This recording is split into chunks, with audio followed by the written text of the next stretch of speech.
essa aula, tá? Comecei a gravar ela agora. Então, pessoal, a primeira parte da aula aqui, tá, é para tirar dúvidas em relação à segunda aula introdutória, né, que foi a aula sobre aprofundamentos em algumas questões sobre crescimento fúngico. A aula foi focada, né, como vocês, quem assistiu, obviamente, né, foi focada em fungos filamentosos, ok? Então foi um detalhe do modo de nutrição, do crescimento dos fungos filamentosos, detalhes ultraestruturais e do funcionamento bioquímico das hifas. Tá? Depois a gente falou alguma coisa sobre parede celular e no final, né, a gente fez um apanhado geral ali para entender, conectar essas questões. Aliar o crescimento com a nutrição e essa ultraestrutura e fisiologia do ápice FAO. Pessoal, então a primeira parte da aula é para tirar dúvidas dessa aula que eu passei por YouTube para vocês, tá? Eu perguntei até lá se alguém estava tendo alguma dificuldade de acesso. Eu acessei e, pessoal, eu consigo visualizar quantas visualizações tem. Então, não tem um número mínimo de visualizações dos matriculados na disciplina. Então, assim, pessoal, é aquele negócio, né? Para a gente conseguir fazer essa maneira de ensino remoto dar certo, tem que contar com a colaboração de vocês. Então, se as pessoas não assistirem, o que eu posso fazer? Eu não posso fazer nada. Eu não vou ficar cobrando vocês todo momento, tá? Mas eu espero que vocês assistam, né? Hoje de manhã agora antes da aula, tinham 20 visualizações. Pelo menos 3 visualizações ali são minhas, porque toda hora eu entro lá para ver, né? Então, cada vez que eu abro, conta como uma visualização. Ou seja, eu acredito Professor, Oi. É que eu acho que essas visualizações é quem entrou pelo YouTube. Tem gente que assistiu direto ali, sempre pelo YouTube, direto pelo Google Drive. Eu não sei se conta ou não, se é a mesma coisa. Bom, aí eu também não sei, Alana. Obrigado pela informação, eu vou procurar me informar. Obrigado, tá? Pode ser que todo mundo tenha assistido e eu esteja cometendo uma injustiça. Eu peço desculpas para vocês, mas de qualquer maneira reforço, tá, que é importante vocês assistirem. O conveniente das aulas gravadas, né, como aquela, a gente acaba gravando todas, né, eu não disponibilizei para vocês ainda. É que vocês podem assistir e reassistir a hora que vocês quiserem, tá? Então, assistam as aulas e a gente abre esses momentos para tirar as dúvidas. Então, eu pergunto, ficou alguma dúvida da segunda aula introdutória? Vocês querem perguntar alguma coisa a respeito? Aquela parte ali do detalhamento do ápice FAO, né? Aquele slide que eu demorei, acho que mais de meia hora para falar da zonação e da polarização da IFA em relação aos aspectos ultraestruturais e fisiológicos. Ficou tudo claro? Porque em todas as outras turmas surgiram dúvidas e não foram poucas dúvidas. Então eu pergunto para vocês, ficou alguma dúvida dessa aula? Não sei se vocês têm alguma coisa anotada ou se querem relembrar algum aspecto e fazer essa pergunta agora. Vou até ali pegar uma água e dar um tempinho para vocês pensar.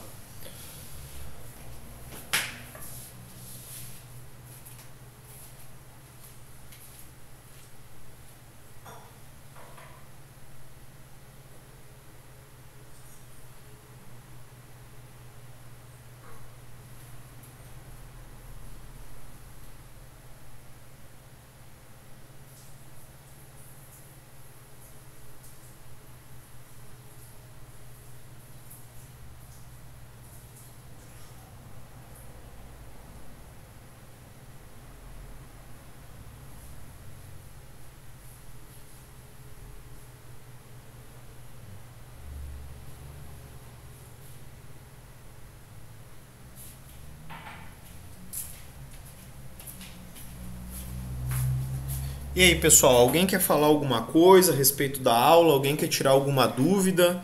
Não surgiu nada no chat aqui ainda? Professor, Oi. posso falar por aqui? Claro, fica à vontade.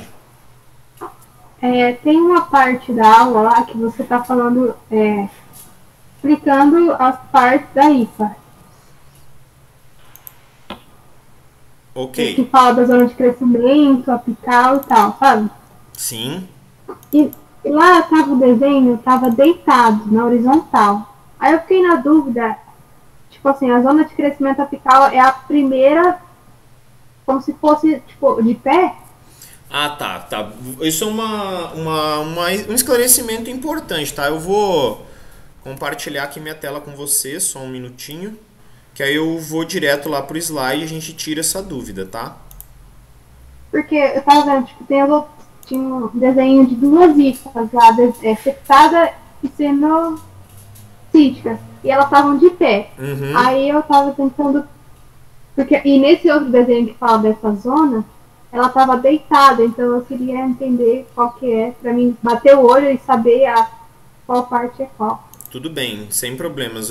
Vocês estão visualizando a minha tela, né? Acredito que sim. Tá, então vamos direto aqui para essas partes, a parte inicial aqui, ó.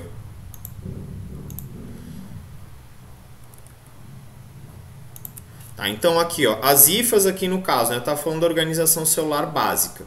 As hifas estão voltadas para cima, tá? Estão crescendo para cima. Cadê os ápices? Aqui, pessoal, dá para ver somente dois ápices, né? Dá para ver esse e esse. Para que sentido eles estão virados? Eles estão virados, ó, esse está virado para esse sentido, esse está virado para esse sentido. Dá para ver que eles não estão perfeitamente verticais, né? Então esses ápices estão crescendo no sentido que eles estão apontados. Então, foi a Maria Júlia, né, que fez a pergunta, eu acredito. Maria Júlia, o seguinte, ó, não importa para que lado está virado o ápice vai crescer sempre para frente. Ele pode, ó, vamos supor um micélio em expansão dentro de uma madeira em decomposição. E eu tinha falado, né, que uma das propriedades das hifas, além do crescimento apical unidirecional, é a capacidade de fazer ramificações. Então essas ramificações, elas vão estar em todas as direções. Então esse ápice ele vai estar crescendo para a direção para onde ele estiver virado. Então vamos voltar aqui para a madeira em decomposição, imaginando um micélio crescendo em todas as direções. Tem ápices em todas as direções. O ápice vai crescer numa direção só. Então como que o micélio toma conta do substrato? Fazendo ramificações. Tá? Então aqui, ó, nessa imagem, as hifas estão voltadas para cima, mas eu apontei, né, para onde que de fato estão virados os ápices que a gente consegue ver aqui. Vamos ver aqui, ó, essa está deitada, então o ápice está para onde? Né? O ápice está para cá. Então o sentido de crescimento é esse. Mas essa imagem podia estar em pé, Maria Júlia, sem problema nenhum. Ah, tá. Qual seria o sentido? E aí... Deixa eu só falar aqui, tá? Qual seria o sentido de crescimento? Seria esse aqui, tá? Pode falar, desculpa. Não, tudo bem. Aí essas outras zonas, digamos que... Então, se o apical é o que cresce, as outras elas aumentam ou elas mantêm o mesmo tamanho? Não, elas não aumentam, tá? Bom, entendi tua pergunta. Se essas zonas aumentam de tamanho à medida que o ápice vai se expandindo. Então, como o crescimento é somente no caso dessa hifa, né? O crescimento é somente nessa direção. À medida que a hifa vai crescendo, essas zonas todas aqui, ó, elas vão se deslocando também. Porque o ápice vai mudando de posição, né? Ele vai crescendo. Então, a zona apical mesmo, essa zona de crescimento apical é 1 micrômetro ou menos de 1 micrômetro no ápice da hifa. Mas como é essa região que vai adicionando unidades de membrana e unidades de parede, ela que vai se expandindo. Então, naturalmente, essas zonas aqui, ó, vão se deslocando, tá? Então, essas zonas aqui, elas vão se deslocando nesse sentido também. Por exemplo, a zona de senescência, ela vai ser maior ou menor dependendo da disponibilidade de recursos do substrato. Se tem pouco recurso no substrato, a zona de senescência vai ser maior, porque não vai valer a pena manter aquela zona mais velha, que não está se nutrindo mais do micélio.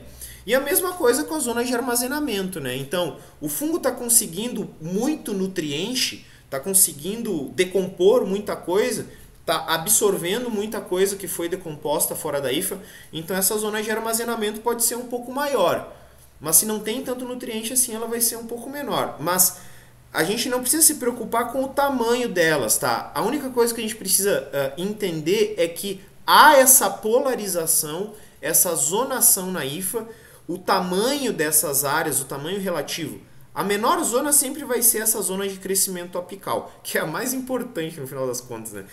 Ela e a região subapical, elas são extremamente curtas. Então elas não variam muito de tamanho, elas vão se deslocando à medida que a hifa vai se expandindo. No momento que ela ramifica, aí são formadas duas zonas de crescimento apical, ok? Então a gente não precisa se preocupar muito se elas aumentam ou diminuem de tamanho. Portanto, é importante a gente saber que elas existem e que elas se deslocam, obviamente, em direção ao ápice da hifa à medida que essa hifa vai crescendo. A outra coisa importante da gente saber é que essa é a região mais nova e essa é a região mais velha. Então, aqui, né, a gente tem um direcionamento das regiões mais novas para as regiões mais velhas. É uma dedução natural, né? Uma dedução natural desse tipo de crescimento, já que o crescimento é somente na direção apical, tá? Então, o ápice ele vai crescer em que direção? Para a direção onde ele está apontado.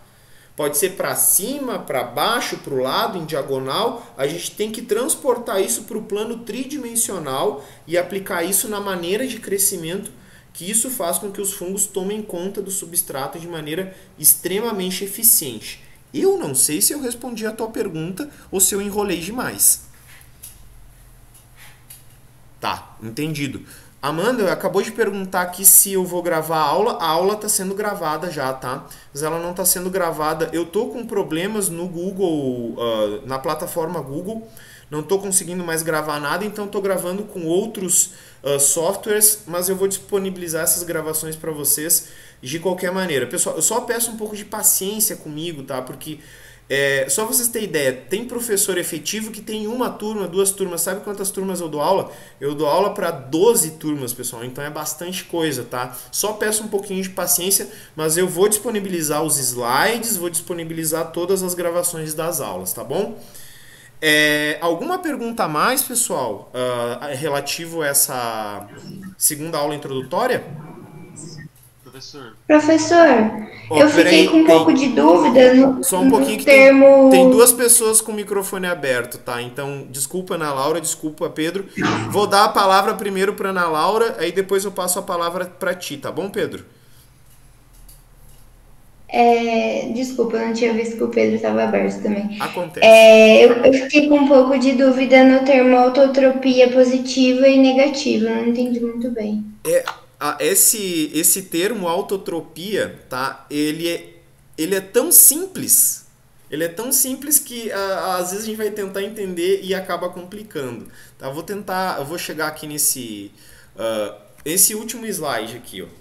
Então, pessoal, nesse último slide aqui, a gente vê uma sequência de germinação de um esporo formando as hifas iniciais e, consequentemente, um micélio bem estruturado. A gente tem que tentar transplantar, como eu disse, isso para o plano tridimensional.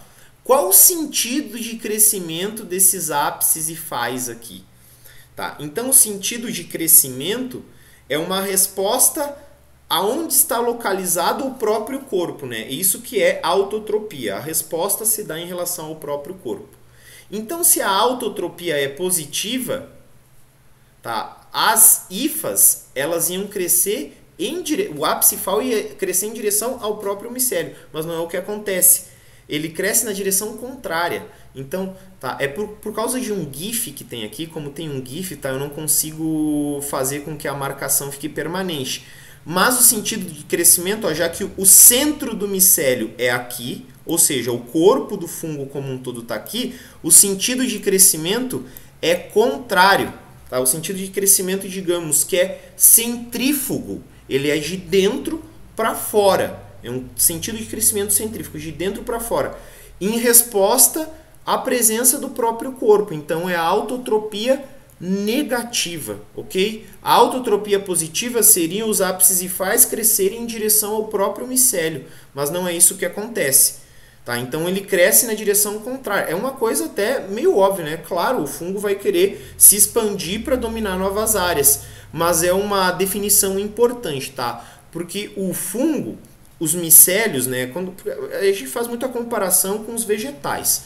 Então, os vegetais respondem a quais estímulos de crescimento? Da luz, cresce em direção à luz, né, que é a fototropia, e respondendo à força da gravidade, que é a geotropia. O micélio fúngico, alguns micélios fúngicos até respondem à luz, mas para formar estruturas reprodutivas, tá? Não cresce em direção à luz porque não faz fotossíntese. E também não tem muita importância ter respostas em direção à força da gravidade, porque na verdade os fungos tentam tomar conta do substrato. Então ele responde ao estímulo da presença do próprio corpo.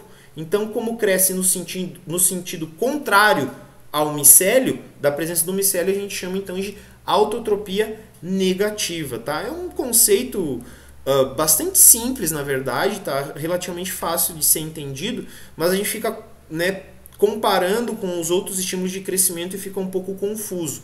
Eu não sei se eu me fiz claro, Ana Laura, se ficou claro agora o que é a autotropia, tá? Mas é a resposta ao próprio corpo. Então, se os ápices crescessem em direção ao centro do micélio, seria autotropia positiva, mas não é o caso, né? Cresce no outro sentido, autotropia negativa. Tá, beleza, tá entendido então.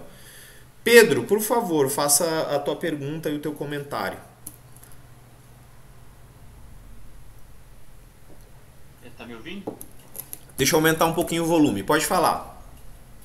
O Spitzenkorper é uma região da zona de crescimento apical. Exato. Ela não é a zona de crescimento apical. Não. É uma região, tá? Então, vamos voltar aqui para a apresentação. Eu gosto, para mostrar o Spitzenkorper, eu gosto dessa imagem aqui, ó. Dessa aqui, ó. Tá? Essa imagem aqui, especialmente essa parte aqui, ó. Isso é uma microscopia de contraste de fase, né? Que destaca adensamentos na célula, no caso.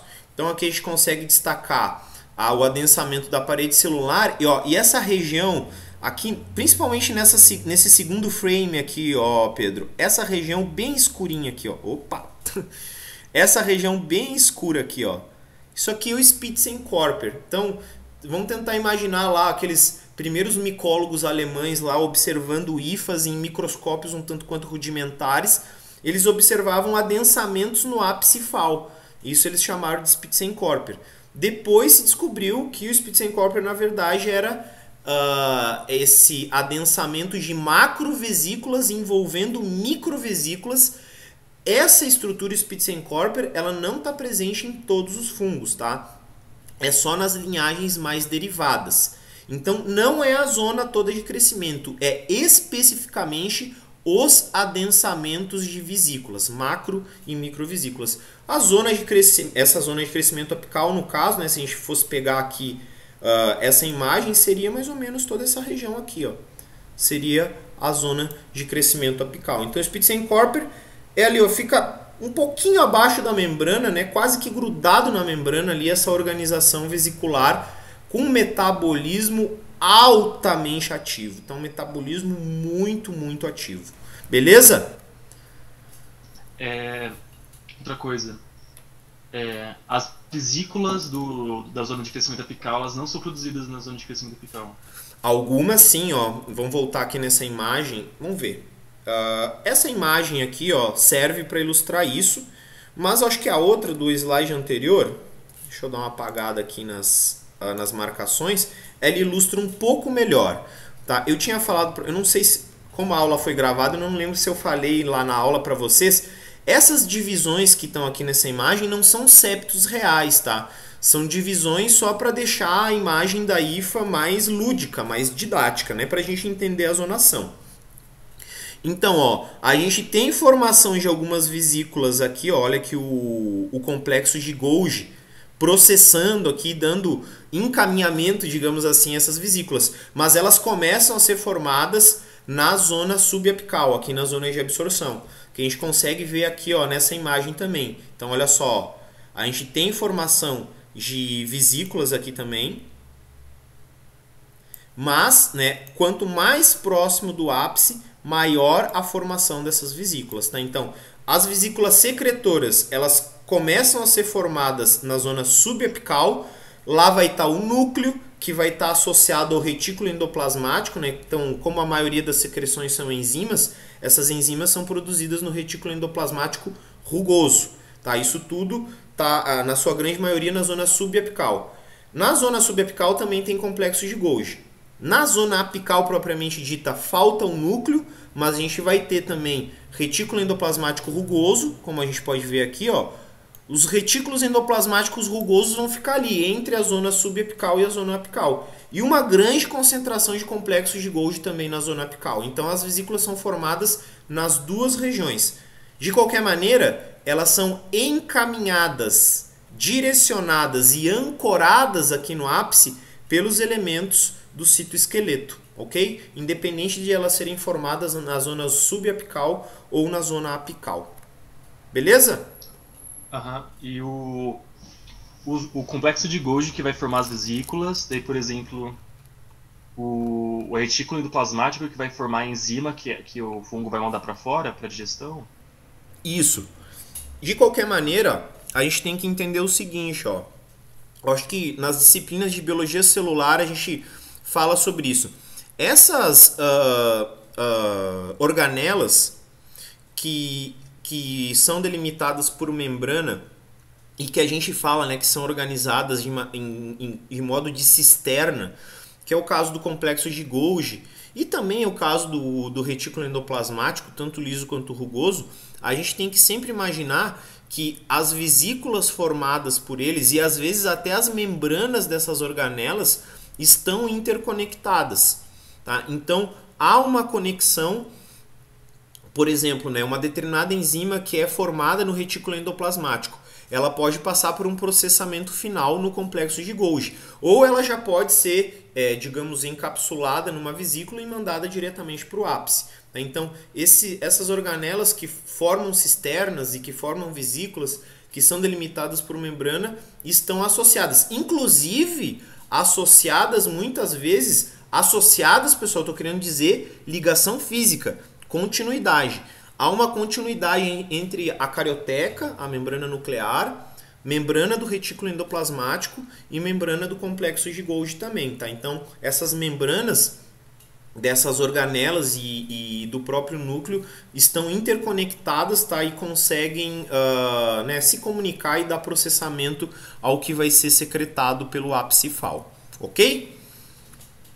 Só uma última coisa, nesse slide aí, o último slide. Esse?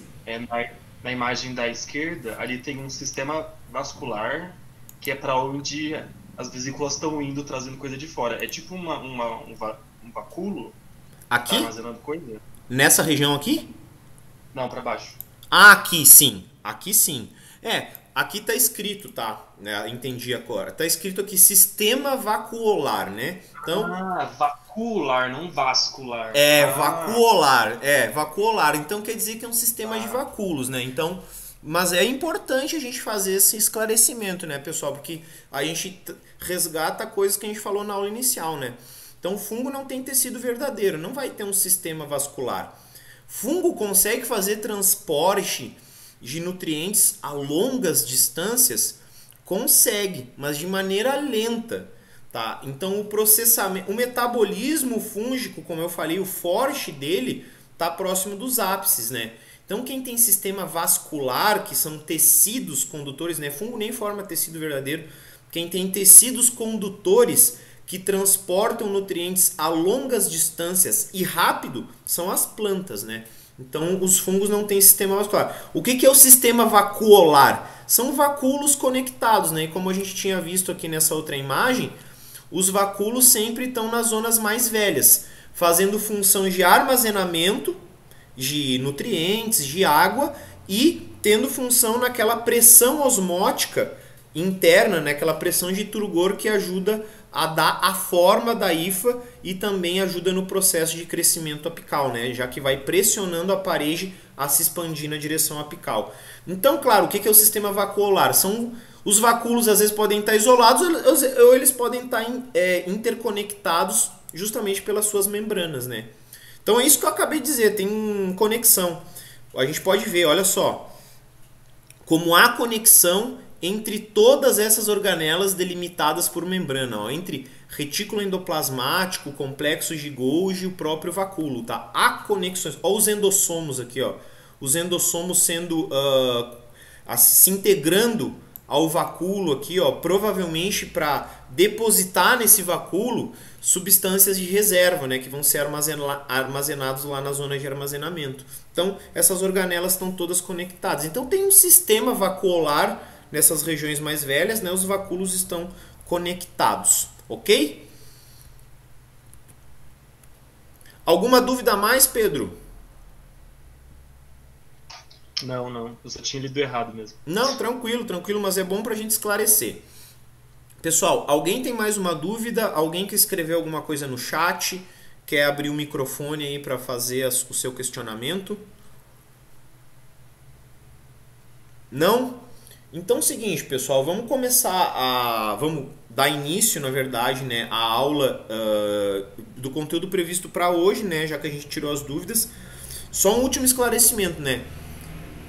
Ficou dúvida dessa segunda aula, não tem problema perguntar na próxima, como eu falei. Tá? Perguntem sempre que a dúvida surgir, não tem problema se ela surgir depois, tá? Então, não, assim, o professor já falou disso, eu não quero, então eu tô com vergonha de perguntar. Não fiquem com vergonha, tá? Façam as perguntas. Muitas vezes os colegas de vocês estão com a mesma dúvida e não fazem a pergunta, ok? Então é o seguinte, pessoal, acho que eu tô com a outra apresentação agora, tem um monte de coisa aberta aqui, deixa eu achar, tá aqui. Tá? A outra apresentação, pessoal, então hoje é a nossa primeira aula, digamos assim, que vamos falar dos grupos de diversidade fúngicos, ok? Então essa primeira aula aqui, a gente vai ter 2 aulas para falar de falsos fungos ou pseudofungos, tá? Então, um pertence à linhagem Heteroconta, outro pertence à linhagem Amebozoa, tá? Então, esses grupos a gente vai tratar nessa aula e na próxima. Então, hoje a gente vai começar a falar sobre os pseudofungos de Heteroconta. O objetivo da aula, tá? É entender os aspectos básicos aí da biologia somática e reprodutiva, dos pseudofungos da linhagem Heteroconta e também morfologia básica, modos de crescimento, alguns aspectos básicos da diversidade, e a gente vai enfatizar, tá, a importância ecológica e econômica desses fungos. Vocês vão ver que tem várias dessas espécies que têm importância econômica, uma importância histórica, inclusive, no desenvolvimento de algumas áreas, principalmente relacionadas à agronomia, ok? Quais são os tópicos de aula, então? Primeiro a gente vai falar brevemente do modo de crescimento quitridial. Falei na primeira aula, falei na segunda aula também, mas bem por cima. Até apareceu uma figurinha no segundo slide da aula passada.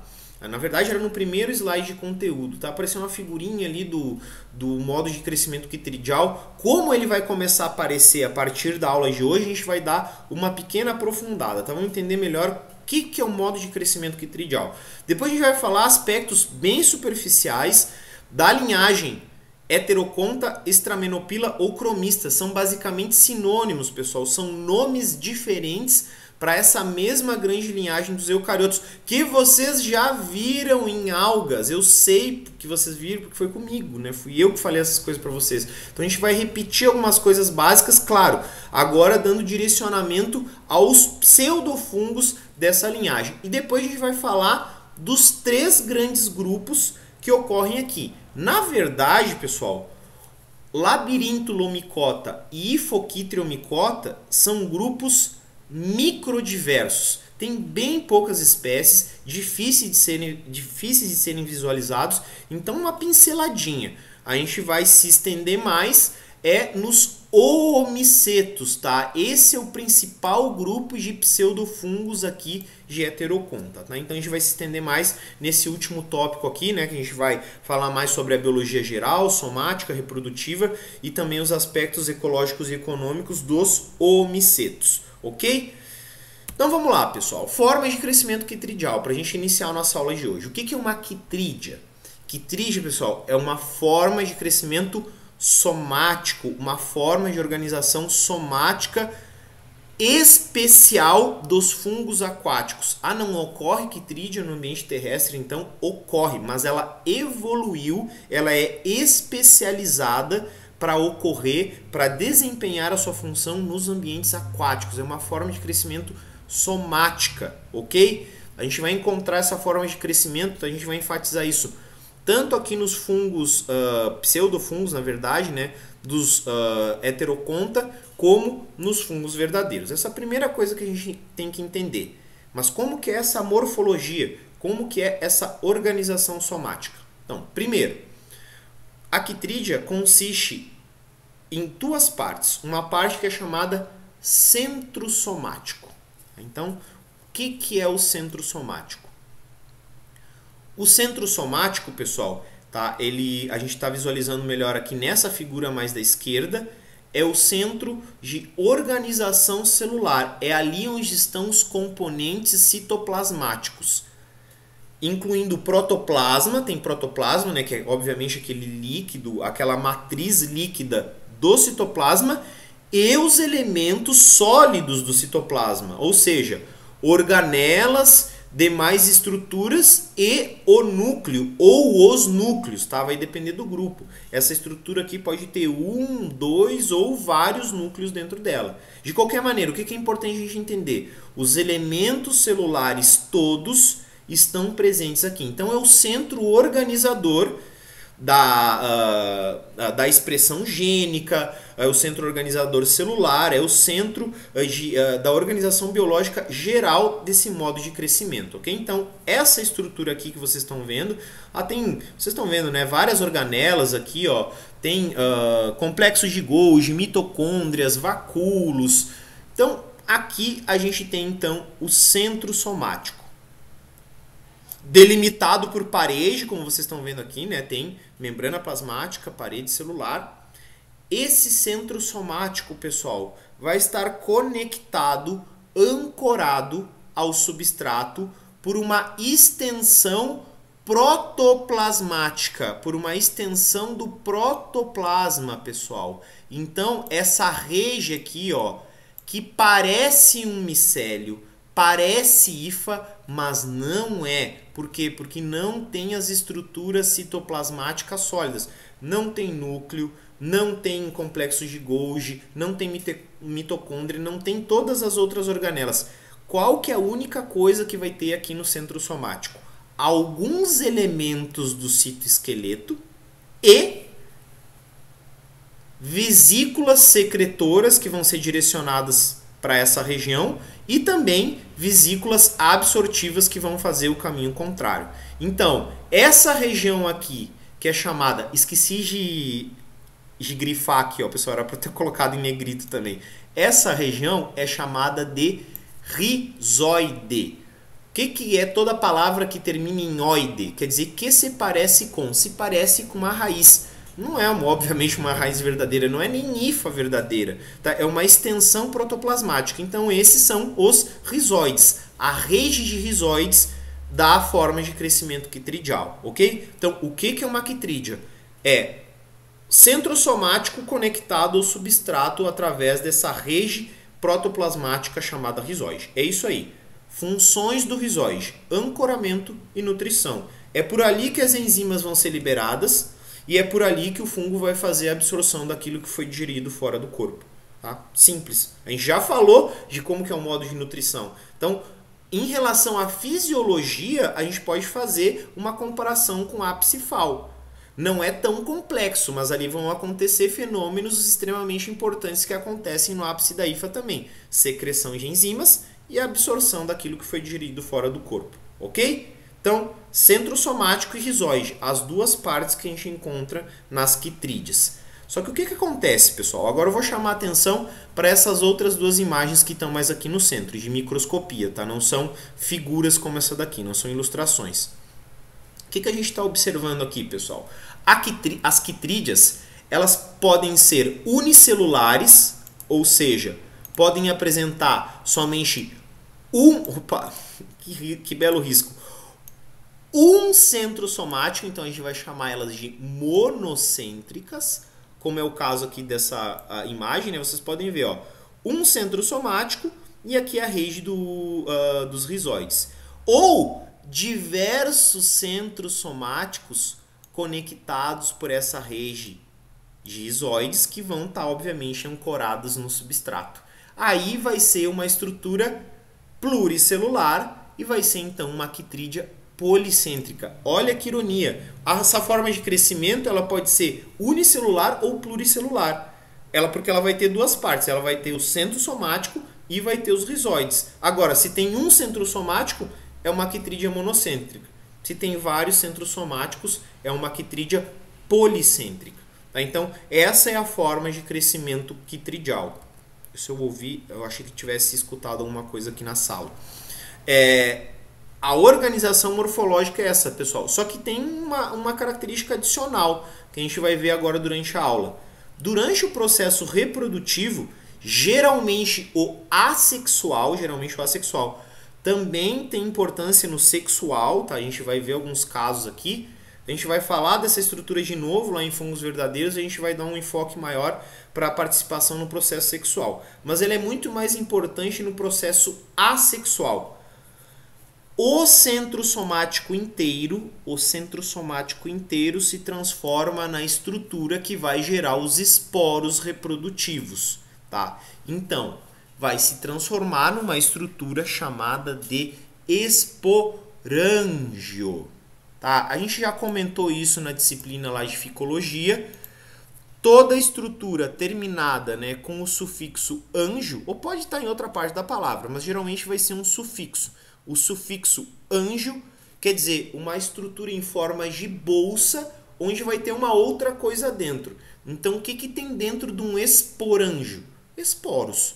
Então, são esporos que são formados dentro do esporângio. Então, o centro somático inteiro se transforma num esporângio, que é o que a gente está vendo aqui, ó, nessa imagenzinha mais no canto inferior direito, que mostra um ciclo de vida de reprodução assexuada.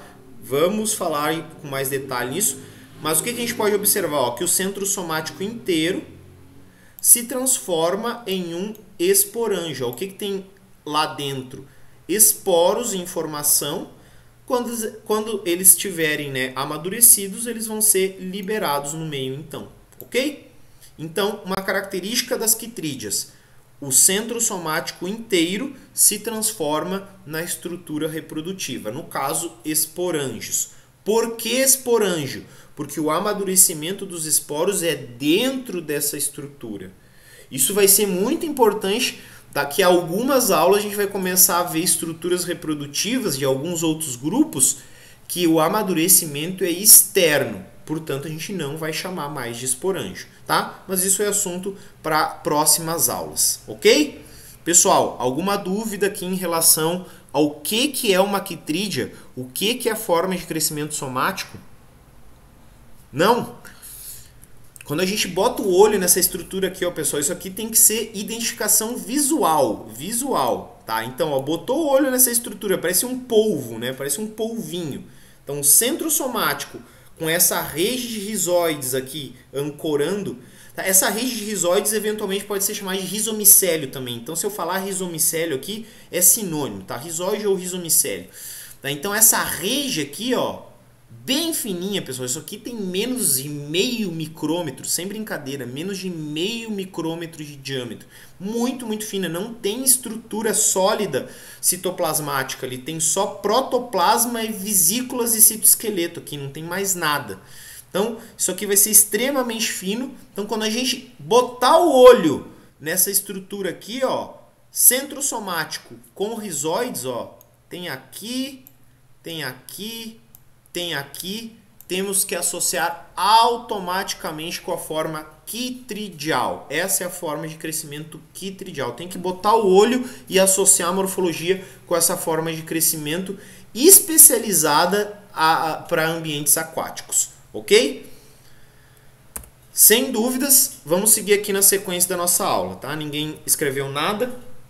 Então, pessoal, linhagem heteroconta. Vamos falar brevemente da linhagem heteroconta aqui, né? Vocês devem ter uma certa nostalgia quando vem essa imagem que eu mostrei muitas vezes, né, durante as nossas aulas lá de ficologia, tá? Árvore de relações filogenéticas dos eucariotos, tá? A gente já mostrei na nossa primeira aula onde que estão os fungos que a gente vai estudar. Então tem a linhagem aqui dos fungos verdadeiros.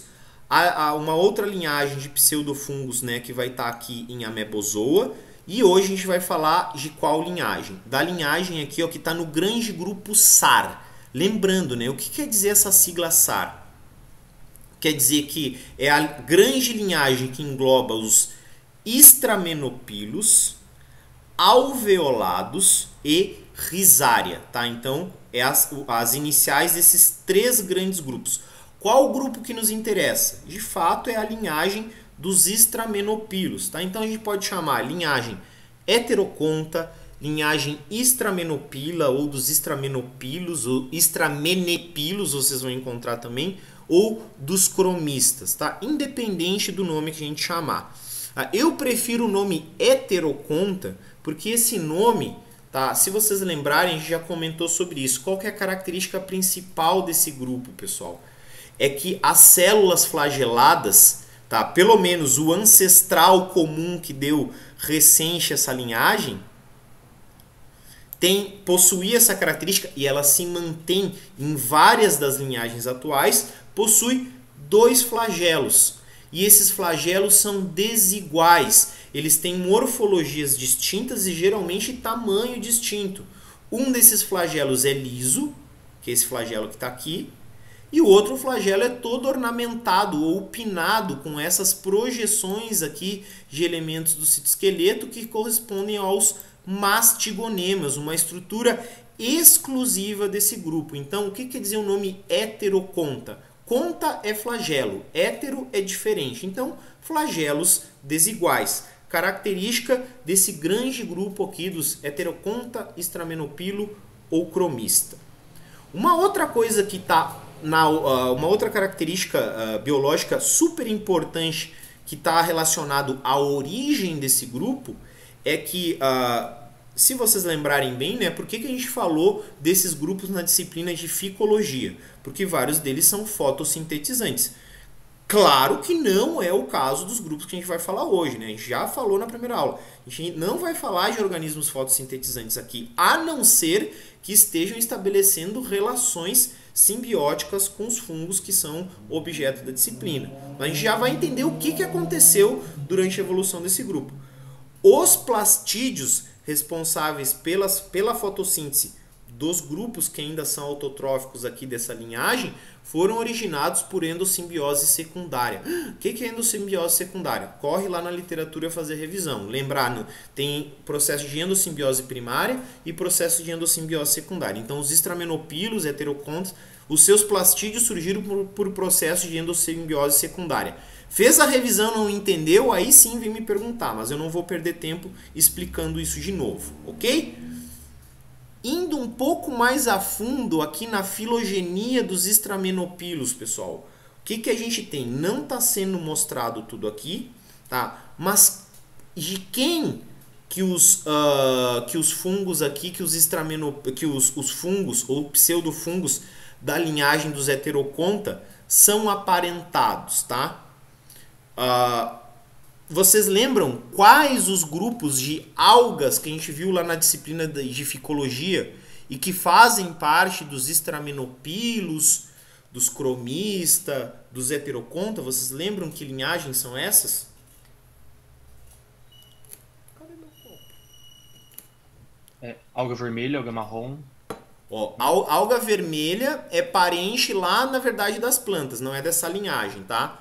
Então, alga vermelha, deixa eu voltar aqui, ó. Vamos ver se volta. Alga vermelha vai estar aqui próximo, ó. Vai estar aqui em Rhodophyceae, ó. Então, vai estar perto aqui. Mas, alga marrom, sim. Então, algas marrons vão estar aqui. Aquelas que formam aquelas florestas submarinas, né? Aquelas florestas de algas marrons ou algas pardas, né? Que a gente viu alguns vídeos, inclusive eu passei para vocês, tá? E tem um outro grupo bem importante, pessoal, que são as diatomáceas também. Então tem grupos fotossintetizantes bem importantes que são aparentados aqui dos pseudofungos de cromista, tá? Eu vou mostrar aqui na sequência da aula para vocês. Deixa eu só encontrar onde é que tá. Prof. Oi. Crisofícias fazem parte também? Aham. Aí eu vou mostrar aqui pra vocês, ó, que era um dos objetivos, eu já posso adiantar, né? Esse é um site que eu tinha, né, passado pra vocês lá na outra disciplina, pessoal, que é aquele site da árvore da vida, né, que a gente consegue explorar a árvore da vida. Então vamos entrar aqui já, ó. Quando eu clico aqui na base da árvore dos eucariotos, se a minha internet colaborar, tá? Abre o quê? A árvore de relações dos eucariotos de maneira geral, né? Cadê a linhagem aqui dos estramenopilos? Está bem aqui, ó. Linhagem dos estramenopilos. Então, cromoalveolados. O que são aqui os cromoalveolados? Comparando aqui com o que a gente está vendo. Cromoalveolado seria toda essa linhagem SAR mais essa linhagem aptofita, que aqui nessa imagem está como posição incerta. Tá? Então, se a gente clica aqui, ó, nos estramenopilos, que é o que nos interessa, aqui já tem, ó, EG. O que quer dizer EG? EG que é um termo em latim, né? Exemplo gratia. É, por exemplo, water molds. O que quer dizer o termo water molds? Mofos aquáticos, que é o que justamente a gente vai ver hoje. Os mofos aquáticos. Olha aqui. Diatomáceas, algas marrons e as crisofícias, desculpa, não vi quem é que foi que falou, mas que foi acabado de ser falado aqui. Ó. Então, se a gente explora aqui a árvore interna dos estramenopilos, vai aparecer a árvore de relações. Vocês podem explorar a internet, tá? Vocês podem explorar depois um pouco melhor essas relações filogenéticas, ó. Mas aqui, ó, estão as algas marrons, as diatomáceas, as crisofícias. E cadê os fungos que a gente vai falar? Então aqui, ó, os fungos que a gente vai falar são os oomicetos, os hifoquitreomicetos e os labirintulomicetos. São 3 linhagens independentes, ok? Eu acabei de dizer, pessoal, para vocês assim, essa grande linhagem, ela é caracterizada por ter eventos de endossimbiose secundária lá na sua origem, né? Dando origem a organismos fotossintetizantes. Então, o que aconteceu com os fungos aqui, já que os fungos são heterotróficos? Não, essa árvore de relações aqui eu gosto, ó, porque os asteriscos aqui nessa árvore, lembrando, essa árvore de relações, o tempo está correndo nesse sentido. O que aconteceu nesses pontos, ó? Eventos de perda de plastídeos. Os plastídeos foram perdidos, ou seja, houve uma mudança de fase ou de nutrição autotrófica para nutrição heterotrófica, ou seja, uma conversão da nutrição autotrófica, da fotossíntese, para o modo de nutrição heterotrófica. Que tipo de heterotrofia? Heterotrofia por absorção, ok? Isso, pessoal, aconteceu, olha aqui para vocês terem ideia, ó, pelo menos, tá? Tem um outro evento aqui, mas que interessa para nós, né? Aconteceu pelo menos 2 vezes de maneira independente nessa grande linhagem aqui dos heteroconta, ok? E que deram origem, então, a esses grandes grupos aqui, que é os que a gente vai explorar. Então, houve perda de plastígio, portanto, perda da capacidade de realizar a fotossíntese, ok? Opa, nenhuma pergunta aqui? Nenhuma pergunta até agora? Então, o que a gente vai fazer, pessoal? Vamos detalhar esses grupos. Como eu falei, ó, labirintulomicota e hifoquitreomicota são grupos microdiversos. Olha aqui, ó, quantas espécies são aproximadamente conhecidas. Labirintulomicota, somente 60. Imagina, é muito pouca espécie, né? Então, como que é a organização somática aqui? A labirintulomicota tem esse nome porque a sua organização somática lembra um labirinto. Como que funciona, tá? São isso aqui é uma célula, pessoal. Isso aqui é uma célula que geralmente são células fusiformes, ou seja, essas células alongadas de formato fusiforme, e elas vão estar conectadas por uma rede ectoplasmática. Essa rede aqui que está onde essas células estão inseridas, que é o que está sendo mostrado aqui, essas extensões aqui, ó, elas são delimitadas por membrana, mas não tem parede celular. A parede celular está delimitando a célula propriamente dita, e abaixo dessa parede celular tem uma membrana plasmática. Então aqui a gente tem uma outra membrana, que é uma membrana biológica, mas não é a membrana plasmática. Isso daqui é uma rede ectoplasmática. Essas células que formam a rede aqui vão secretando, vão formando essa rede, ó. Aqui nessa imagem a gente tem um detalhe de como que é essa organização, e nessas outras 2 imagens aqui a gente tem uma ilustração menos e mais aproximada e uma fotografia de microscopia, né? Em que a gente vê como que essa organização. Então são células que estão dentro dessa rede ectoplasmática e essas células conseguem se locomover aqui dentro. Então de que maneira esse fungo cresce? Tá? Esse fungo ele vai estendendo a sua rede ectoplasmática e essas células vão se reproduzindo de maneira assexual, né, através de mitose, e também se direcionando através dessa rede, se locomovendo através dessa rede. É um modo de crescimento bem particular, não se repete em nenhum outro tipo de organismo. Tá? Então essa forma de crescimento lembra um labirinto, é por isso que eles são chamados então de labirinto lumicota. Então essa é a forma de crescimento mais comum. Tá? Tem umas 2 ou 3 espécies, pessoal, que vão ter forma de crescimento quitridial, só que os rizóides não são extensões protoplasmáticas, são extensões ectoplasmáticas também. Qual que é a diferença? Ó, vamos tentar voltar aqui nessa imagem.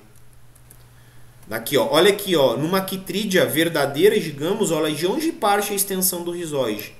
Lá do citoplasma.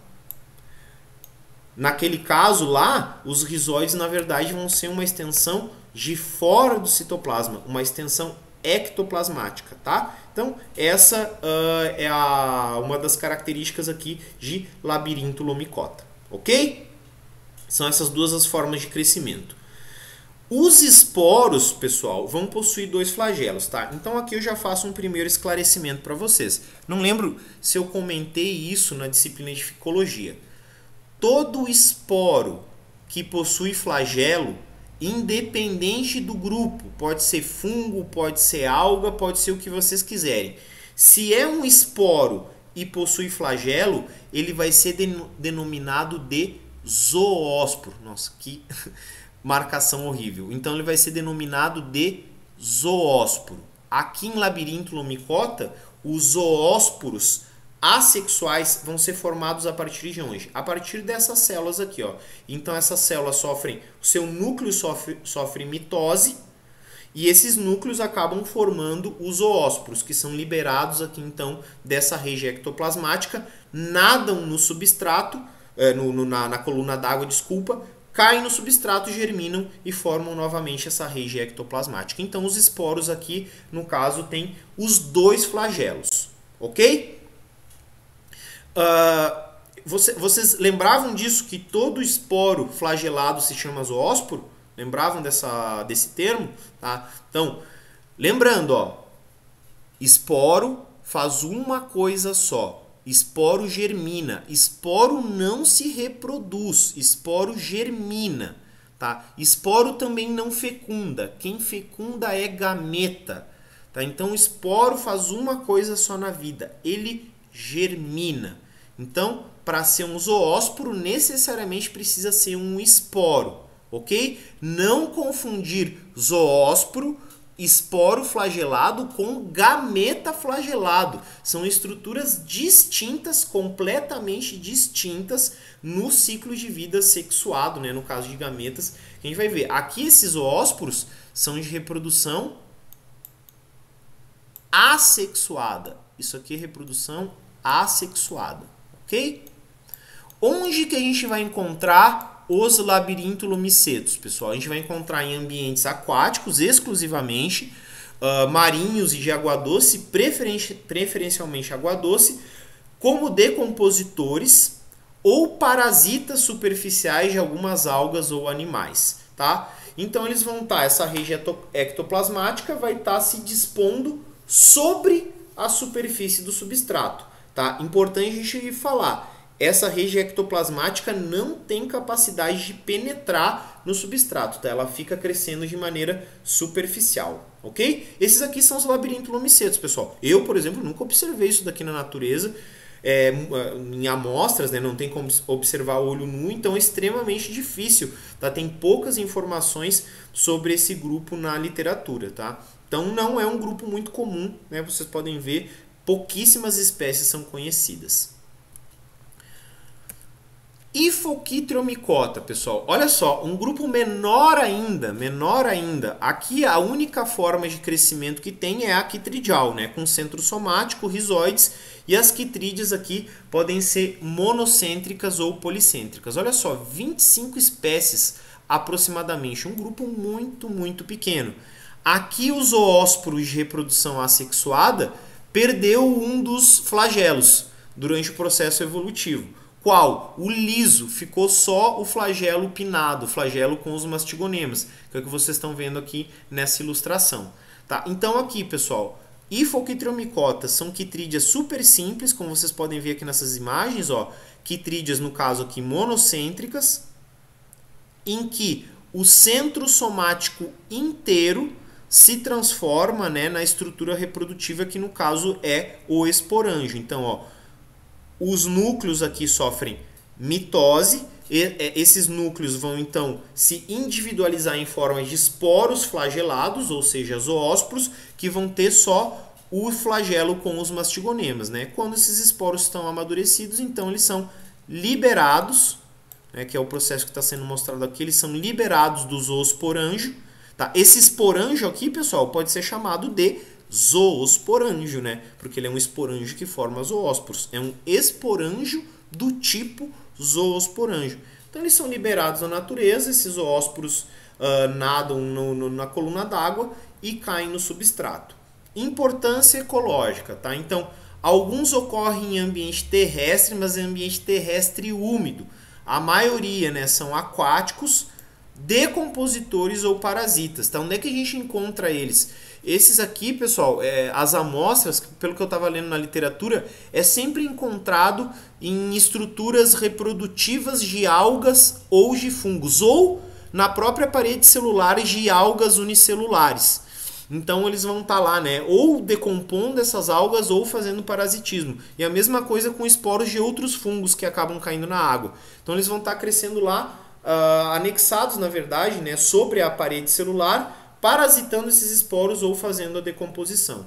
Então aqui tem algumas imagens de microscopia óptica, como vocês podem ver, né? São estruturas muito, muito delicadas. Por exemplo, os microscópios ópticos que a gente tem na UEM, a gente nem consegue perceber esses organismos aqui direito. Tem que ter microscópio um pouco melhor. Olha só como que é a escala aqui, ó. Não são estruturas muito grandes, são estruturas de pouco mais de 50 micrômetros, algumas menores, né? Mas o problema não é nem o tamanho delas, o problema é que elas são extremamente delicadas e difíceis de serem percebidas. Então geralmente tem que ter algumas técnicas especiais aí de contraste para conseguir visualizar esses fungos, né? São extremamente difíceis de serem visualizados também, ok? Mas, pessoal, nenhuma dúvida até agora, nenhuma pergunta. Qual o grupo, tá, mais importante, mais diverso, né, que a gente vai explorar melhor aqui ao longo da aula, tá? É o grupo dos homicetos, pessoal. Opa, o grupo dos... Oi. O que quer dizer somaquitridial? Somaquitridial? Somaquitridial é essa forma de crescimento que a gente iniciou a aula explorando aqui, ó. A forma eu entendi. Essa questão de soma muda. Como? É que tá escrito somaquitridial e eu não entendi o que quer dizer. O que é soma? Soma é corpo. É a mais. Corpo. Não, soma é corpo.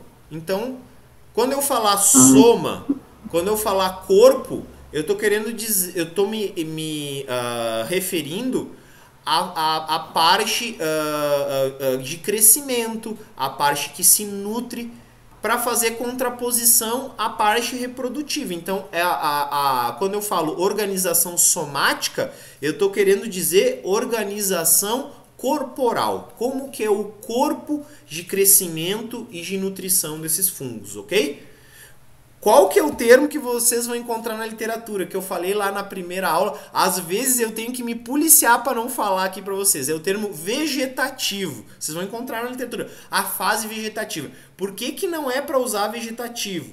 Porque vegetativo remete a vegetal, ok? Então a gente usa organização somática ou organização corpórea, organização corporal. Então, né, tá escrito, vamos voltar lá.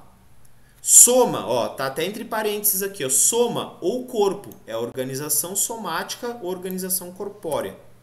Soma quitridial, tá? Poderia ter deixado aqui entre parênteses corpo, né? Corpo organizado em forma de quitrídia. Como eu falei para vocês, ó, a gente tem que botar o olho nessa forma aqui, ó, e identificar que é uma quitrídia. Esse risquinho que tem aqui é o substrato. Então, o centro somático está para fora do substrato e os rizoides estão para dentro do substrato, ok? Então, soma, corpo, quer dizer tudo a mesma coisa. Beleza? Alguma pergunta a mais, pessoal? Professor, nesse último slide que você mostrou, tem várias representações, são diferentes espécies, né? Não é tipos diferentes de fases do corpo. Tá. Aqui, Pedro, como... Tá, essa é uma aula, assim, o meu objetivo não é me aprofundar tanto, né? Então, assim, pode ver, né? As figuras não estão legendadas e tal. Então, aqui, ó, nesse caso, vamos ver, pegar o caso aqui dessa figura mais da direita aqui, ó. Nesse caso aqui é a mesma espécie, tá? É tudo a mesma espécie. Até dá pra ver, ó, que essa quitrídia aqui, por exemplo, é uma quitrídia policêntrica, ó. Porque aqui tem um centro somático conectado com esse aqui, ó. Tá? Então aqui é tudo a mesma espécie.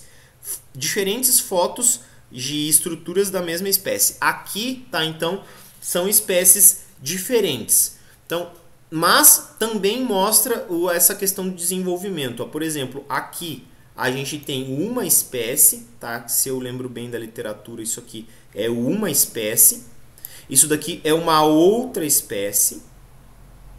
E esse daqui mostra o desenvolvimento do zoosporanjo de uma terceira espécie, tá? Se eu lembro bem, desculpa, tá? Esses zoósporos aqui, ó, deixa eu apagar. Esses zoósporos aqui, eles estão relacionados a essa espécie aqui, ó, tá? Então, aqui, por exemplo, mostra uma sequência de desenvolvimento. Aqui também mostra uma sequência de formação do zoosporanjo. E aqui também mostra, ó, da figura A para a figura B, a germinação do esporo, formando já a estrutura de crescimento quitridial. Mas tá, nem sempre é a mesma espécie, tá? Nem sempre está mostrando um fluxo de formação de estruturas. Quer perguntar mais alguma coisa em relação à figura aqui? Não? Tá, então tá. Vamos seguir, pessoal. Nenhum esclarecimento, nenhuma pergunta a mais aqui em relação a labiríntulo e hifoquitriomicota? Não? Então vamos seguir aqui, ó. Omicota, pessoal. Omicota, digamos, é o grupo de pseudofungos em heteroconta, que é o grupo megadiverso, é o que mais vai ter espécies. Então, eu coloquei aqui aproximadamente 1.100 espécies, deve estar aí em 1.150, quase 1.200 espécies conhecidas. Todo ano tem acréscimo de espécies aqui. Aqueles outros grupos são bem mais raros, né? Então é difícil ter descrição de espécies novas. Pouca gente trabalha com aquilo, né? Tem pouco pesquisador trabalhando com aqueles outros grupos. Então aqui, pessoal, um grupo muito mais diverso, como vocês podem ver. Aqui a organização do soma, a organização do corpo pode ser de duas formas. Pode ter quitrídeas mono ou policêntricas, mas a maioria das espécies forma hifas, ou seja, tem forma de crescimento micelial, forma hifas verdadeiras, ou seja, são fungos filamentosos. Com aquela mesma dinâmica, pessoal. Crescimento apical unidirecional, secreção de enzimas, osmotrofia, capacidade de fazer ramificação. Tudo aquilo que a gente falou na aula que foi gravada para vocês, né, que a gente começou tirando as dúvidas, se aplica aos fungos filamentosos aqui de oomycetos. E claro, a gente vai encontrar fungos filamentosos lá nos fungos verdadeiros. Então, o que aconteceu? A gente vai encontrar as quitrídeas também, né, pessoal? A gente vai enfatizar isso aqui, ó. O modo de nutrição, o modo de crescimento, tá, é convergência evolutiva com os fungos verdadeiros. É um caso clássico de convergência evolutiva. A forma de crescimento quitridial, ela é tão eficiente para fazer decomposição em ambiente aquático que ela apareceu 2 vezes de maneira independente nos eucariotos. Uma aqui nos heteroconta, outra lá nos fungos verdadeiros. Mesma coisa para a forma de crescimento filamentosa a partir de hifas. Essa forma de crescimento, essa forma de nutrição, ela é tão eficiente para fazer decomposição em ambiente terrestre que ela surgiu de maneira independente nos zoomicetos e também nos fungos verdadeiros, tá? Então é convergência evolutiva, ok, pessoal? As hifas aqui, né? Quando a forma de crescimento for micelial, vão ser sempre cenocíticas, não tem micélio regularmente septado aqui, só vamos encontrar septos para isolar partes velhas ou infectadas do micélio ou para isolar as estruturas reprodutivas, tá? Então aqui um esclarecimento bem importante. Micélio septado é o micélio regularmente septado ao longo de toda a hifa, porque o micélio cenocítico ele pode apresentar septo, nesses casos aqui, para isolar porções do micélio, sejam velhas, infectadas ou estruturas reprodutivas, ok? E aqui, pessoal, isso se aplica para os outros dois grupos que a gente viu também, mas eu deixei para a gente fazer esse esclarecimento aqui, ó. A parede celular dos zoomicetos, pessoal, é uma parede celular celulósica, ok? As fibras, o componente fibriloso ou fibrilar da parede celular dos zoomicetos é feita de celulose. Lembrando, eles são parentes de quem? Vocês acabaram de me dizer corretamente, né? São parentes daqueles grupos de algas que a gente viu em ficologia. Algas marrons, as diatomáceas, crisofíceas, que vocês lembrarem, se vocês lembrarem bem, né? Forem lá resgatar os conhecimentos que a gente viu em ficologia, possuem parede celular celulósica. Então, é natural que não tenha ocorrido aí uma mudança na estrutura bioquímica da parede celular, já que ela desempenha a mesma função, né, que basicamente a mesma função que nesses outros grupos que são aparentados, tá? Nesses grupos de algas que são aparentados. A forma que os omicetos armazenam substâncias de reserva, né, principalmente açúcares e fosfatos, é a micolaminarina, tá? Eu vou pedir, tá, depois numa atividade que eu vou passar para vocês investigarem um pouco melhor como que é a estrutura da micolaminarina e comparar com a estrutura do amido e com a estrutura do glicogênio, que são as outras maneiras de armazenamento de sacarídeos nos eucariotos, ok? Mas isso depois eu explico melhor para vocês. Importância ecológica, pessoal. Os omicetos, tá? Eles vão ter dois comportamentos principais. A gente vai explorar isso na sequência. Ou eles são decompositores em ambiente aquático, ou eles são parasitas de animais, mas especialmente de plantas. Tem muita espécie aqui com importância agronômica porque parasita espécies importantes, espécies de plantas importantes do ponto de vista produtivo, ok? Então tem uma importância que a gente chama fitopatológica. O que é fitopatologia? É o estudo das doenças das plantas. Tem espécie aqui que é parasita de animal, a gente até vai ver um caso aqui que tem importância econômica também, mas nem se compara com a importância em relação às doenças causadas nas plantas, ok? Então, basicamente, ou eles vão estar decompondo matéria orgânica em ambiente aquático, ou eles vão estar parasitando plantas e, em menor grau, animais, ok? O ciclo sexual, e isso aqui por isso da importância daquela revisão que eu indiquei para vocês, o ciclo sexual aqui, pessoal, é com meiose gamética, ou seja, a meiose gera gametas. Os gametas correspondem à única fase haploide, exatamente como nós. Então, para entender o ciclo sexual aqui dos omicetos, a gente pode traçar um paralelo tranquilamente com o nosso ciclo sexual. Ou seja, a fase somática, a fase de crescimento, os núcleos são diploides. Tem dois conjuntos cromossômicos na mesma estrutura, dentro da mesma carioteca, ok? Eles são 2N na sua fase de crescimento. Quando chega a fase de reprodução sexuada, são formadas estruturas gaméticas, onde vai ocorrer a meiose e geração dos gametas. Gameta faz o quê? Fecunda, ou seja, né, logo já vai formar o zigoto. Então aqui a meiose, o ciclo sexual é meiose do tipo gamética, exatamente igual como nos animais, ok? Depois a gente vai fazer a comparação, né, nas aulas subsequentes com o ciclo de vida dos fungos verdadeiros, no qual a meiose é zigótica, beleza? Então vamos dar uma explorada um pouco melhor nessas questões, pessoal. Surgiu dúvida? Abre o microfone ou pergunta no chat. Então, ó, isso aqui está em letras garrafais, tá? Se está em letras garrafais, eu estou repetindo porque é importante, pessoal. Nutrição osmotrófica, ou a nutrição, né, por heterotrofia absortiva.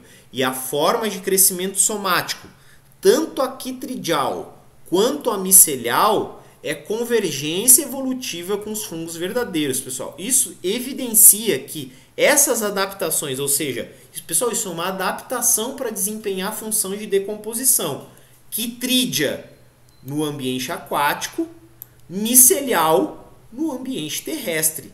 Tá? Elas são as maneiras mais eficientes para fazer decomposição. É tão eficiente que surgiu de maneira independente em duas linhagens que não tem nada a ver uma com a outra.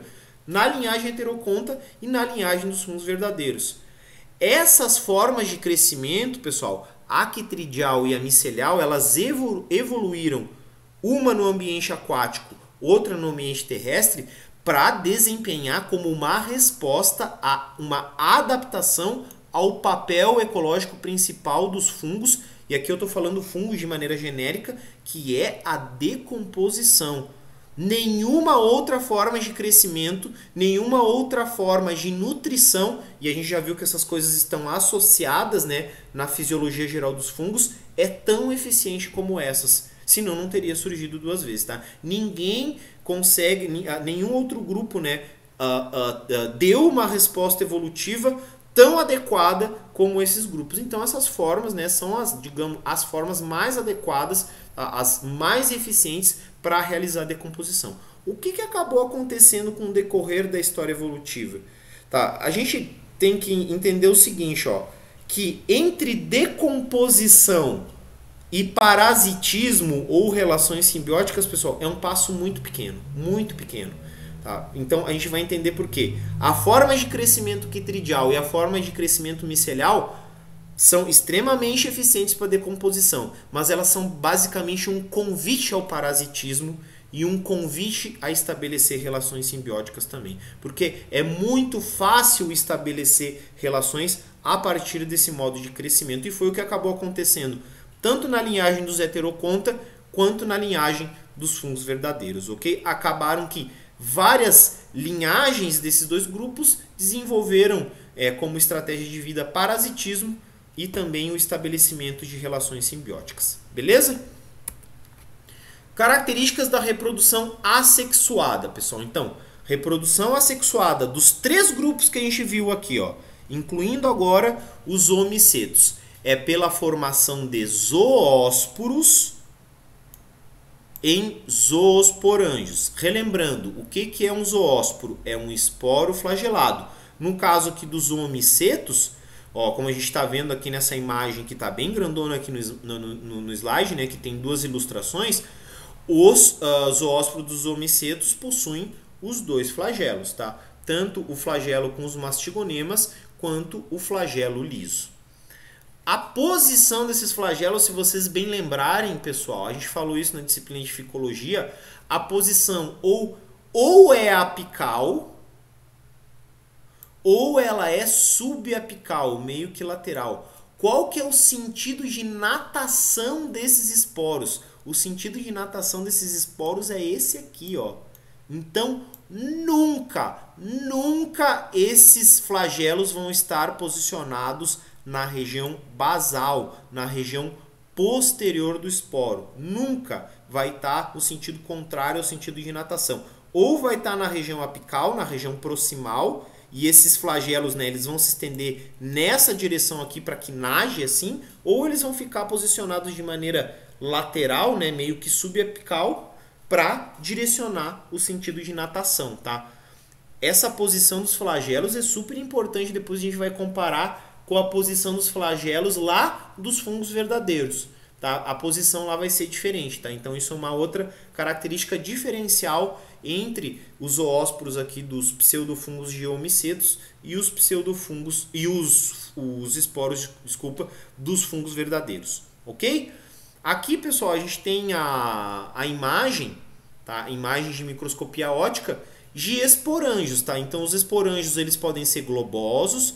No caso aqui, ó, vocês estão observando que são, nos dois casos aqui são espécies miceliais, ó. Aqui tem hifa, né, formando micélio.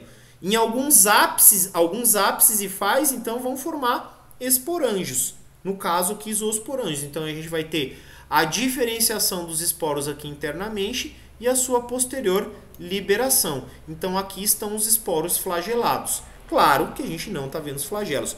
Cadê o esporângio aqui, pessoal? O esporângio está delimitado por septo. Vocês podem ver, ó. Nesse caso aqui também dá para ver o septo. Então, o micélio é cenocítico. Vocês podem ver, ó. Não tem nenhum septo aqui no micélio somático.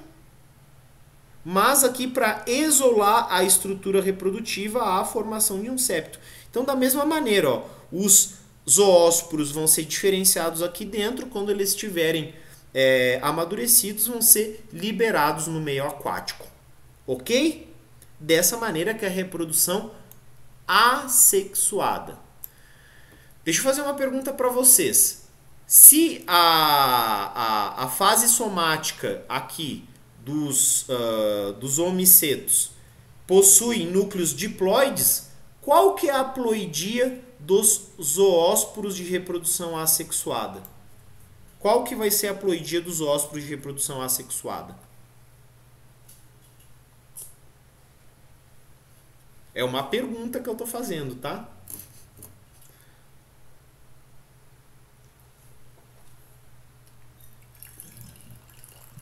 Pode repetir a pergunta, por favor, professor? Claro. Ó, eu falei para vocês que a fase somática dos homicetos, os núcleos são diploides, já que é meiose agamética, ou seja, são que nem os nossos núcleos. Então, qual que é a ploidia dos zoósporos de reprodução assexuada? São diploides? São diploides, exatamente, pessoal. Porque qual que é o fenômeno que vai dar origem a esses núcleos? Mitose. Então, quando um núcleo diploide sofre mitose, ele vai dar origem a outros dois núcleos diploides idênticos a eles, tá? Então, muito obrigado, né? Acho que foi a Ana Laura, né, que respondeu. Obrigado. Então, é isso aí mesmo, pessoal. Então, qual que é a ploidia desses esporos que a gente está vendo aqui? Todos eles são 2N, assim como os núcleos da fase somática. Que 2 maravilhoso, né? Vamos fazer um 2 melhorzinho aqui. Então, todos eles são 2N também. Beleza? Essa é a principal característica, as principais características da reprodução sexuada. A reprodução sexuada, pessoal, dá aqui uma certa complicadinha, mas vamos tentar entender o que acontece. Para entender a reprodução sexuada, pessoal, como eu falei, a gente compara exatamente com a nossa reprodução sexuada. Como que é a nossa reprodução sexuada, né? Nós somos seres 2N, né? Todas as nossas células somáticas são 2N. Cadê as nossas células N, então? Elas vão ser formadas onde? Nas nossas gônadas sexuais. O que vai acontecer lá especificamente? Meiose. Então, o núcleo 2N vai sofrer divisão meiótica e dar origem a 4 núcleos N, 4 núcleos haploides. São esses núcleos haploides que vão dar origem aos gametas, ok? Só que qual que é o grande detalhe? Nesses organismos que possuem meiose gamética, que é o caso dos homicetos, que é o nosso caso também, a diferenciação entre as estruturas que vão formar os gametas masculinos e os que vão formar os gametas femininos. Como que a gente diferencia? Porque a morfologia é distinta, ok? Então, a morfologia é distinta, então, geralmente as estruturas maiores e que armazenam substância de reserva são as estruturas femininas e as estruturas menores são as estruturas masculinas, ok? Então, a fase somática é sempre diploide, os núcleos da fase somática são sempre diploide, e a meiose ocorre e forma as células haploide, que correspondem aos gametas, ok? Onde que os gametas são formados? São formados em gametângios. Então, eu acabei de dizer, né? Se os esporângios é onde internamente amadurecem os esporos, naturalmente gametângios são as estruturas onde internamente amadurecem e se diferenciam, né, os gametas. Então, a gente tem nomes para esses gametângios. O gametângio masculino é chamado de anterídeo e ele não vai formar células propriamente diferenciadas que a gente vai chamar de gametas. Ele vai formar só núcleos haploides. Então vai ocorrer meiose lá, ok? Vai ocorrer meiose dentro do anterídeo. Vão ser formados núcleos haploides e esses núcleos haploides vão fazer a função dos gametas masculinos, ok? Então não tem aqui diferenciação de uma célula chamada gameta. Agora, dentro do oogônio, que é o gametângio feminino, sim há diferenciação de uma célula chamada oosfera, que corresponde ao gameta feminino. Como que esses núcleos masculinos, então, chegam até o gametângio feminino para fazer fecundação, professor? Como? Porque o anterídeo encosta no oogônio, ele simplesmente encosta, se funde e os núcleos são transferidos diretamente. Então, olha só que interessante aqui. Qual que é a única estrutura flagelada aqui dos oomicetos? É um esporo de reprodução assexuada, porque os gametas não são flagelados, tá? Diferente de nós, né? O nosso gameta masculino é flagelado. Aqui o gameta masculino, ele na verdade nem existe. Ele é representado só pelo núcleo haploide. Não há a diferenciação de uma célula, tá? No momento em que há a fecundação, tá? Ou seja, um núcleo masculino fecunda um núcleo feminino, né? Vai acabar fecundando o gameta feminino, formando o núcleo 2N, a gente vai ter a formação do zigoto, mas esse zigoto, na verdade, ele se diferencia no esporo sexual, característico do zoomicota, que é o oósporo. Ok, pessoal? O que a gente está vendo aqui nessas imagens, tá? Elas não estão com uma clareza muito definida, porque é difícil achar boas fotografias dessas estruturas, tá? Mas a gente já vai ver uma figura do ciclo de vida dos oomicetos. Nossa, já está acabando a aula. Tá? A gente vai ter que, eu acho que, dar uma complementada na aula que vem para terminar isso aqui. Tá? Então, o que a gente está observando aqui? Ó? É o micélio, são espécies miceliais. Essas estruturas aqui, ó, pessoal, as externas, correspondem ao oogônio, que é o gametângio feminino. Aqui dentro, a gente pode ter a formação de uma oosfera ou diversas oosferas, né? Dependendo do número de oosferas, a gente vai ter o mesmo número de oósporos formados. Então, o que acontece? Tá? Exatamente aqui nessa estrutura, que é o oogônio, o anterídeo ele vai se encostar aqui, vai se fundir, vai transferir os núcleos masculinos oriundos da meiose, e esses núcleos masculinos vão fecundar o número de oosferas que tiver ali dentro, né? Se tiver uma oosfera, claro que vai ter só uma fecundação. Se tiver 15 oosferas, vão ter 15 fecundações. Ok? Então vai ser formado. O que a gente está vendo aqui? Ó? Já são os oósporos amadurecidos, ok, pessoal? Então aqui, ó, é o oósporo. Aqui no caso tinha uma oosfera só, portanto formou somente um oósporo. E protegendo o oósporo, a gente tem a estrutura do próprio oogônio. Aqui nessa outra figura, a gente tem, né, não dá para contar direito, mas deve ter aqui uns 7, 8 oósporos. Ou seja, tinham 8 oosferas que foram fecundadas por 8 núcleos masculinos distintos, dando origem, então, a 8 oósporos lá dentro. Que estrutura é essa aqui? Que está circundando os oósporos? É o próprio oogônio, o gametângio feminino, ok? Então aqui em omiceto a gente tem formação de gametângios, estruturas onde internamente se diferenciam os gametas. Esses gametângios, eles se fundem, tá? É fusão ou copulação gametangial, é o nome do fenômeno. Tá? A gente não vai entrar nesse detalhamento, senão confunde muito. O que é importante a gente dizer é que eles se fundem e a transferência dos núcleos masculinos, tá? Então, esse é o ciclo de vida aqui, ó, de reprodução sexuada com meiose gamética. Essa figura, pessoal, é retirada do Raven, tá? A nossa aula vai até 13h10, então eu vou encerrar a aula aqui nessa figura.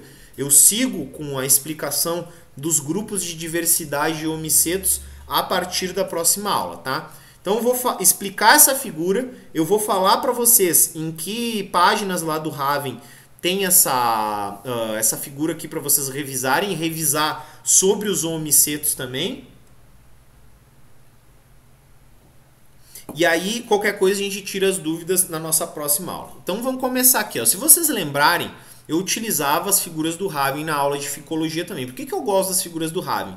Porque as setas cinzas correspondem à fase haploide, enquanto que as setas castanhas, né, eu não sei que cor é essa, as setas castanhas correspondem à fase diploide. Então, o que a gente pode observar? Primeira coisa, ó. A fase micelial, no caso aqui de crescimento, a fase somática é diploide, exatamente como nós. Então, todos os núcleos aqui, ó, vão ser diploides. Cadê os septos? Não tem, ó, são hifacenocíticas, vai ter septo só para isolar as estruturas reprodutivas. Aqui, ó, pessoal, tá o ciclo assexuado, tranquilo, né?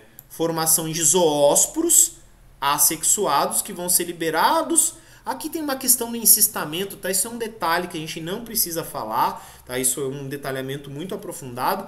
Mas aqui, ó, o zoósporo é formado e em algum momento ele vai germinar e vai dar novamente a um micélio, tá? Então, o ciclo assexual se encerra dentro da fase 2N. O que nos importa aqui é o ciclo sexual. Então, o que vai acontecer, ó? Ápices e faz vão se diferenciar nos gametângios. Lembrando, o que é um gametângio? É uma estrutura onde internamente vão ser formados os gametas. Aqui a meiose é gamética, então a meiose dá origem aos gametas, ok? Então, aqui essas estruturas maiores correspondem a qual gametângio? Ao feminino. Sempre as estruturas femininas são maiores. Então, ó, essa estrutura grande que está se diferenciando aqui, ó, é o oogônio. E esses ápices mais finos aqui, ó, são os anterídeos. Então isso aqui vai ser isolado por septos.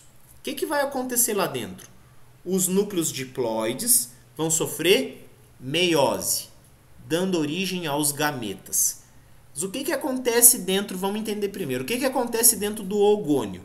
Os núcleos haploides dão origem à oosfera, o gameta feminino.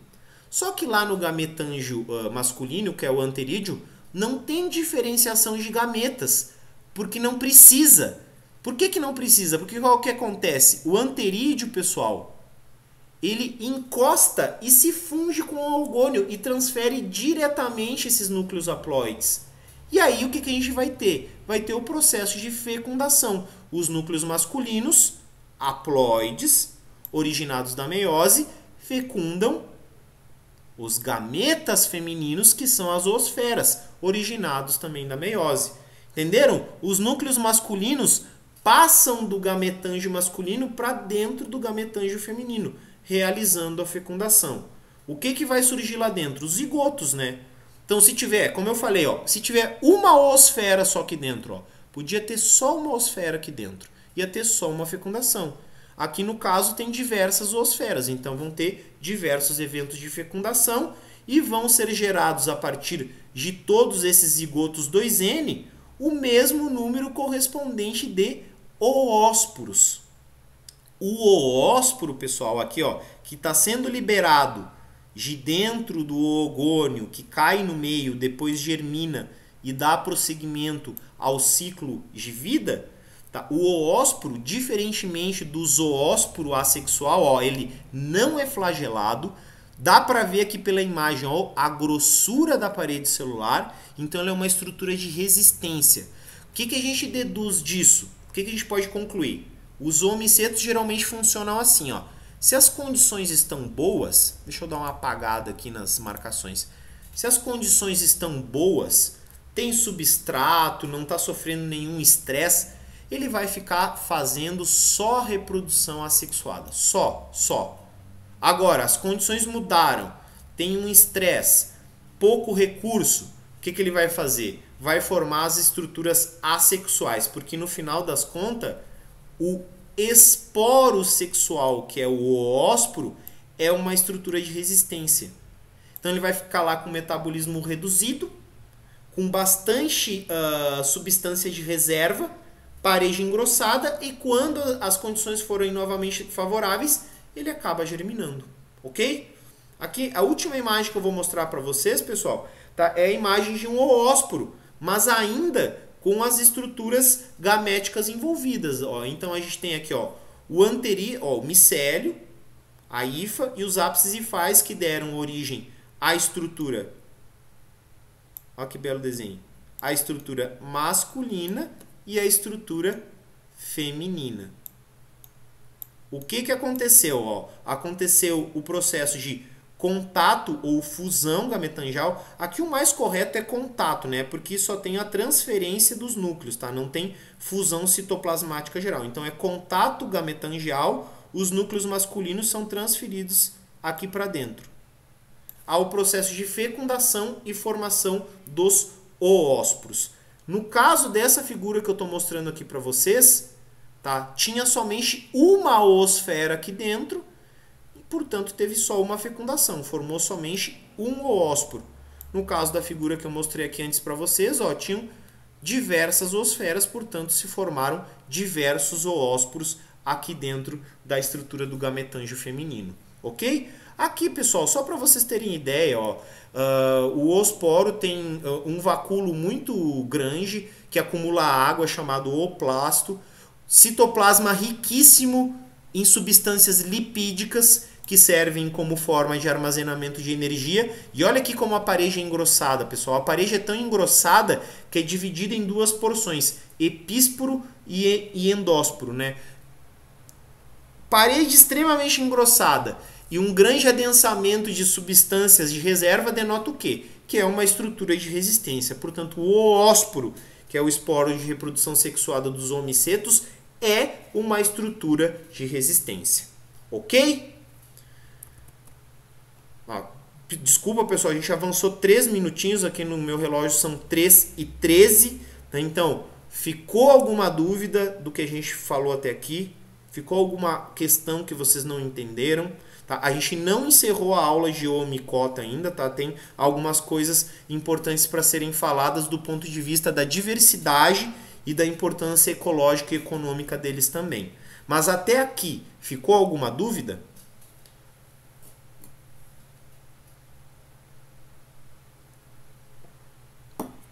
Pessoal, ó, processo reprodutivo aqui, ó. Por que eu falei que era importante, né, revisar aquelas questões lá? O que é meiose gamética, o que é meiose espórica e o que é meiose zigótica, ó, porque a gente já começou a aplicar. Então aqui, ó, é um caso clássico de meiose gamética, onde os núcleos da fase somática são diploides. E a única fase haploide corresponde aos gametas, ok? Então, isso caracteriza a meiose gamética. Nenhuma dúvida? Nenhum comentário, nenhuma questão?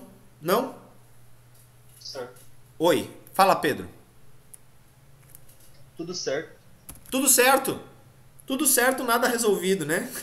Tá, então, pessoal, o seguinte, né? Como eu tenho falado sempre, surgiu dúvida, né? Para outra aula a gente já começa respondendo essas dúvidas. Deixa eu mostrar aqui para vocês, por último, tá?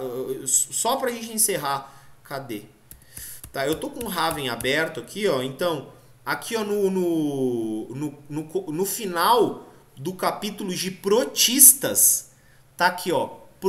Olha aqui o nome que tá no Raven. Protistas heterotróficos. Quem são os protistas heterotróficos aqui no final do capítulo de protistas? Deixa eu até mostrar aqui para vocês, ó.